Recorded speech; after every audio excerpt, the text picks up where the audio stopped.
Hello friends, welcome to study कर। मैं हूं आपका दोस्त प्रभाकर। आज के इस लेक्चर में हम डिस्कस करने वाले हैं 6 नवंबर 2023 के मोस्ट इंपॉर्टेंट करंट अफेयर्स के क्वेश्चन। तो आप इस पूरे लेक्चर को बहुत ही ध्यान से लास्ट तक जरूर देखिएगा। आज का पहला और इंपॉर्टेंट क्वेश्चन है, किस देश के राजा जिग्मे खेसर नामग्याल वांगचुक भारत की 8 दिन की यात्रा पर आए हैं? आंसर हो जाएगा भूटान।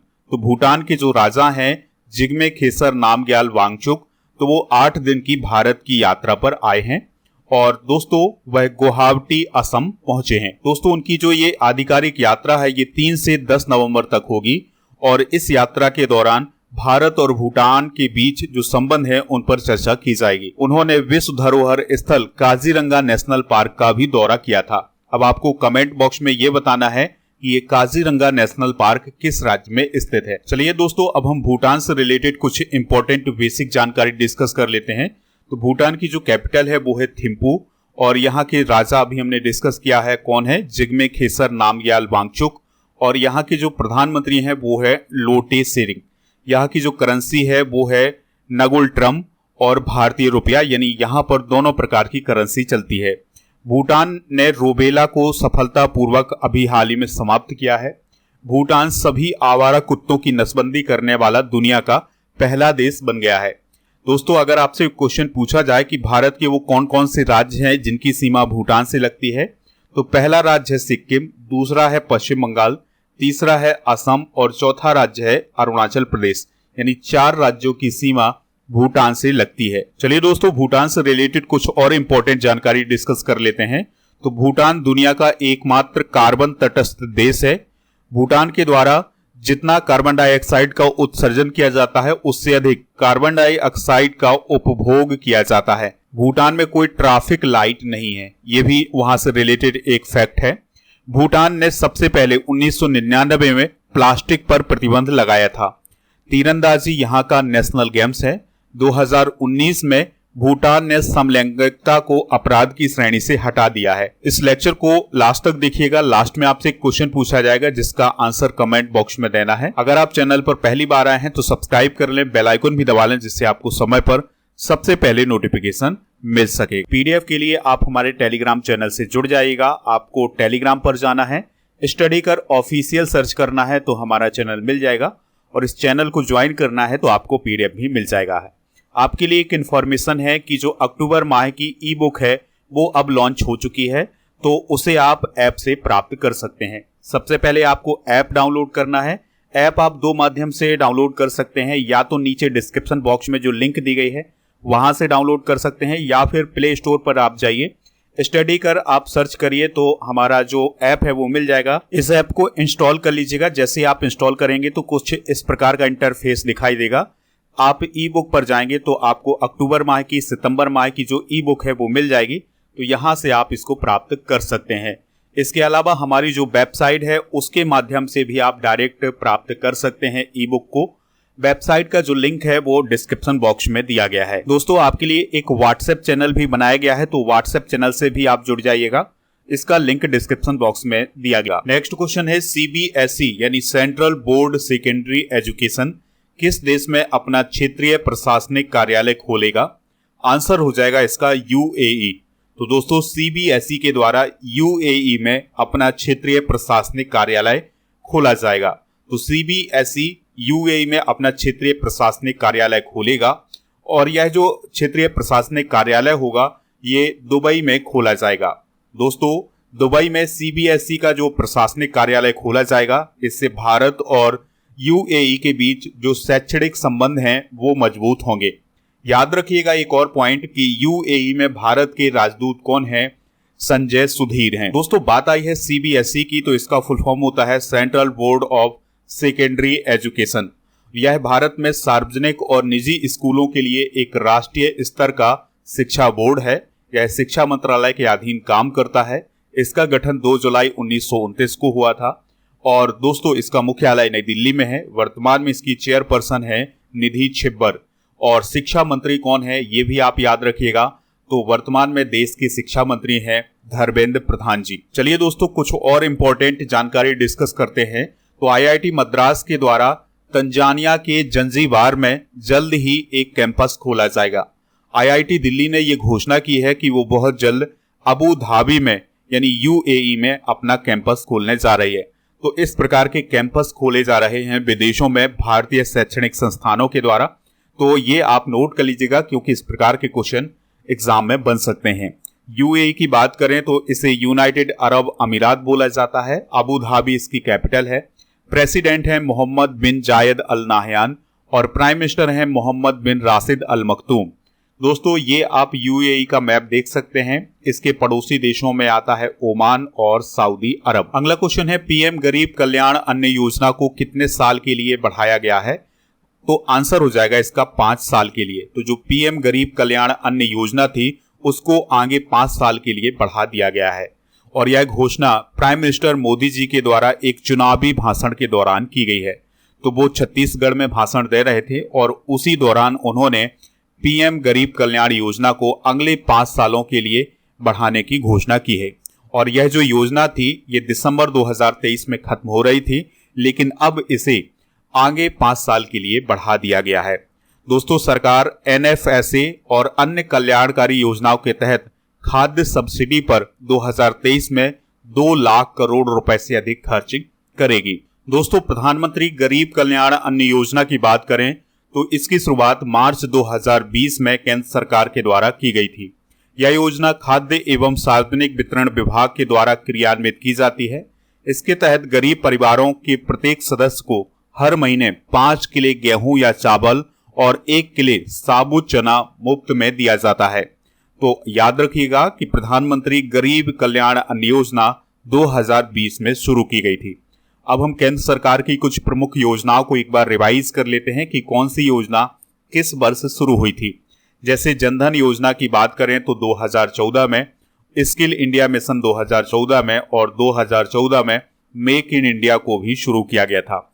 2015 की बात करें तो बेटी बचाओ बेटी पढ़ाओ, प्रधानमंत्री मुद्रा योजना और डिजिटल इंडिया मिशन शुरू हुआ था। 2016 में प्रधानमंत्री उज्ज्वला योजना और नमामि गंगे योजना, 2017 में उड़ान योजना, 2018 में खेलो इंडिया स्कूल गेम्स शुरू हुए थे। इसके अलावा 2019 में जल जीवन मिशन शुरू हुआ है। प्रधानमंत्री स्वनिधि योजना 2020 में, पीएम मित्रा योजना 2021 में, स्माइल योजना 2022 में, अग्निपथ योजना 2022 में और पीएम श्री योजना भी 2022 में शुरू की गई है। आरोग्य मैत्री की बात करें तो 2023 में और दोस्तों याद रखिएगा पीएम विश्वकर्मा योजना 2023 में शुरू की गई है। तो ये है केंद्र सरकार की कुछ प्रमुख योजनाएं। नेक्स्ट क्वेश्चन है भारतीय नौसेना ने किस समुद्री गश्ती विमान को रिटायर किया है?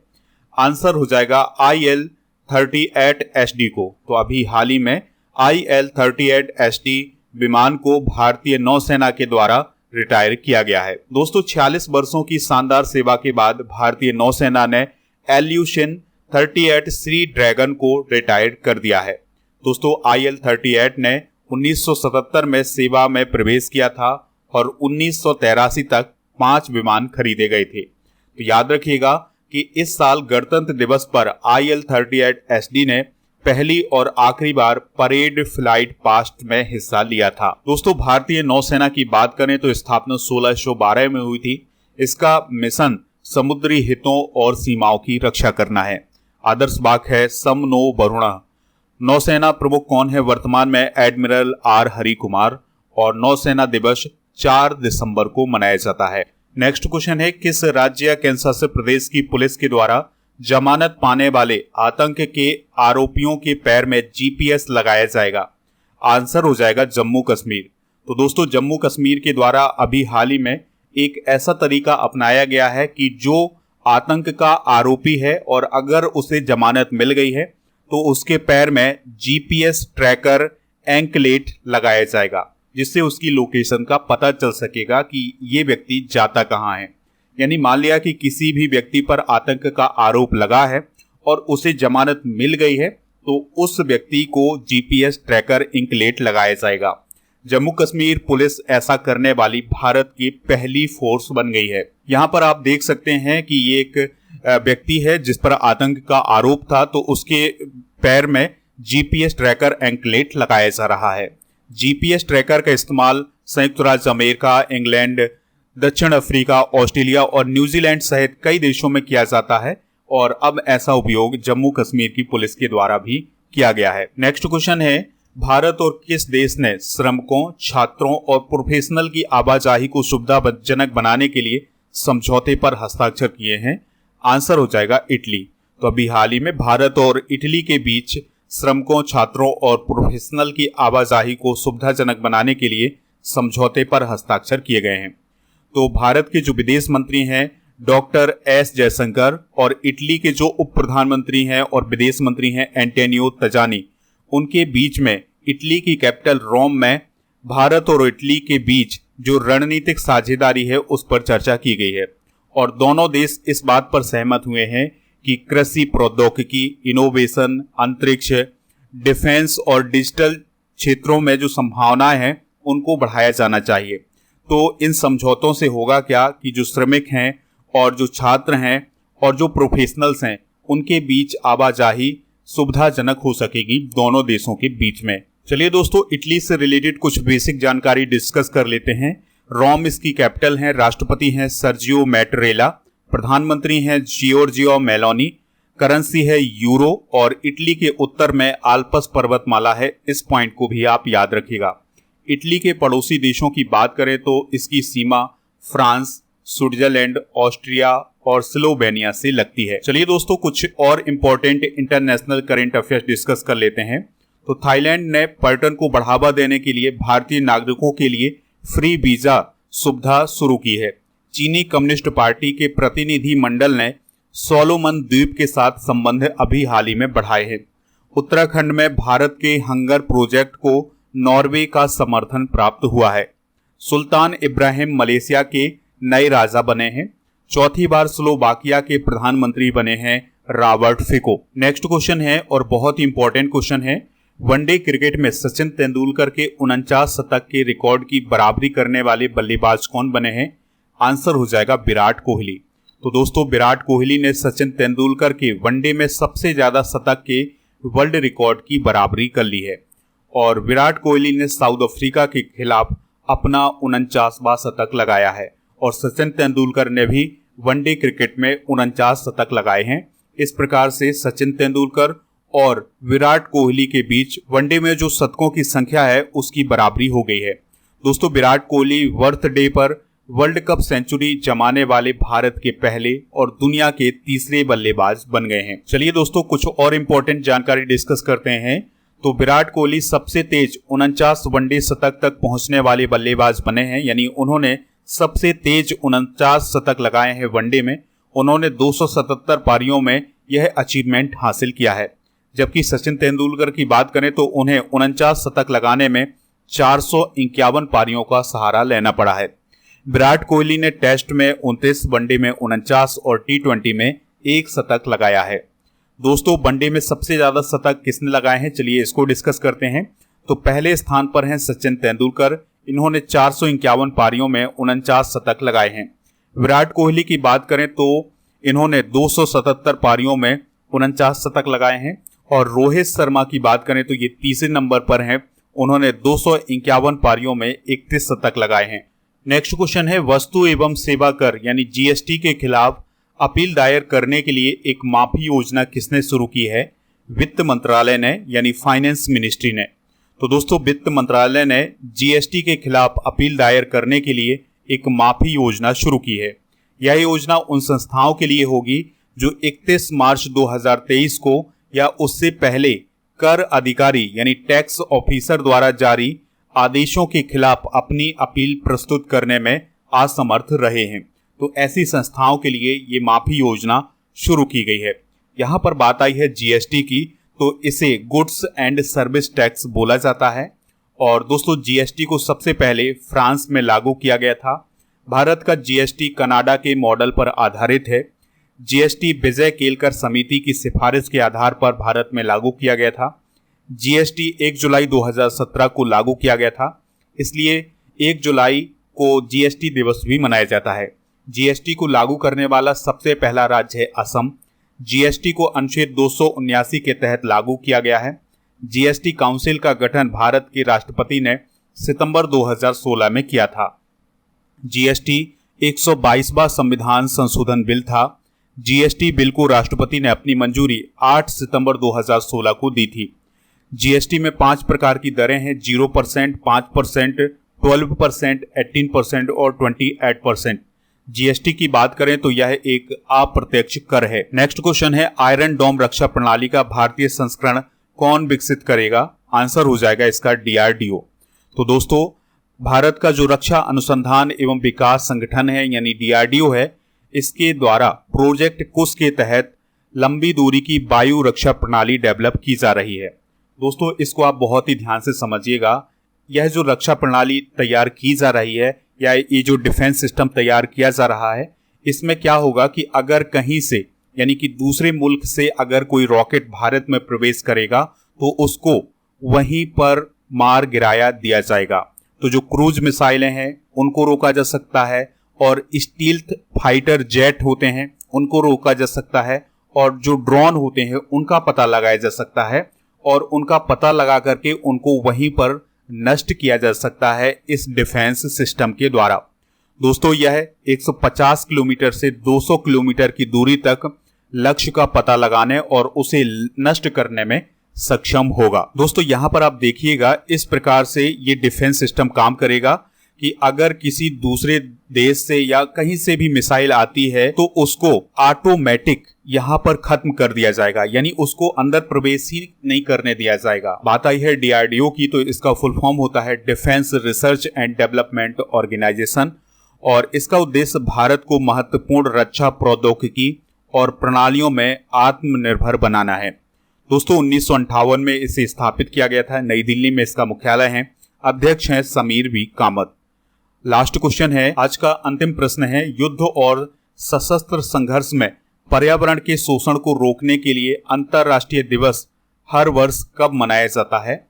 आंसर हो जाएगा 6 नवंबर को।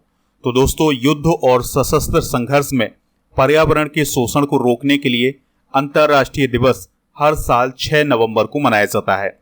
संयुक्त राष्ट्र महासभा ने इसे 2001 में घोषित किया था। दोस्तों, इस दिन का जो उद्देश्य है वो है लोगों को इस बारे में शिक्षित करना कि युद्ध और संघर्ष का पर्यावरण पर क्या प्रभाव पड़ता है। चलिए दोस्तों, अब हम कल के करंट अफेयर्स को रिवाइज कर लेते हैं, फिर इसके बाद जनरल नॉलेज के पिटारे को डिस्कस करेंगे। लास्ट में पूछेंगे आपसे एक क्वेश्चन जिसका आंसर कमेंट बॉक्स में देना है। तो कल का पहला क्वेश्चन था, विश्व सुनामी जागरूकता दिवस कब मनाया जाता है?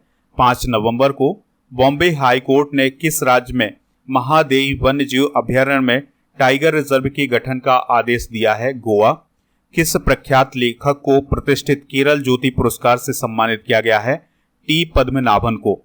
क्रिकेट से जुड़े बेसबॉल शब्द को हाल ही में किस डिक्शनरी से जोड़ा गया है? कॉलिंस। किस सामाजिक कार्यकर्ता को रोहिणी नैयर पुरस्कार से सम्मानित किया गया है? दीनानाथ राजपूत को। किस देश में दुनिया का सबसे ऊंचा परमाणु अनुसंधान रिएक्टर स्थापित किया जाएगा? बोलिविया। भारत का पहला लेवेंडर फार्म किस राज्य या केंद्रशासित प्रदेश में बनाया गया है? जम्मू और कश्मीर। गोवा में 37वें राष्ट्रीय खेलों में महिलाओं की 20 किलोमीटर रेस वॉक में नया राष्ट्रीय रिकॉर्ड किसने बनाया है? प्रियंका गोस्वामी ने। दक्षिण एशिया का पहला एयरक्राफ्ट रिकवरी ट्रेनिंग स्कूल किस हवाई अड्डे पर स्थापित किया गया है? बेंगलुरु। अमेरिका और भारत की 2+2 मीटिंग 9 और 10 नवंबर 2023 को कहां होगी? तो ये नई दिल्ली में होगी। दोस्तों, आज के जनरल नॉलेज के पिटारे में हम भारत की प्रमुख पर्वत चोटियों के पार्ट 2 को डिस्कस करेंगे। तो हरदौल पर्वत उत्तराखंड में स्थित है, ऊंचाई है 7151 मीटर। चौखम्मा उत्तराखंड में स्थित है, इसकी ऊंचाई है 7138 मीटर की। त्रिशूल पर्वत ये उत्तराखंड में है, ऊंचाई है 7120 मीटर। कांगतो अरुणाचल प्रदेश में है, ऊंचाई है 7060 मीटर। रोपुनरगेल हिमाचल प्रदेश में है और इसकी जो ऊंचाई है वो है 6816 मीटर। सरमती पर्वत नागा हिल्स नागालैंड में है, ऊंचाई है 3826 मीटर।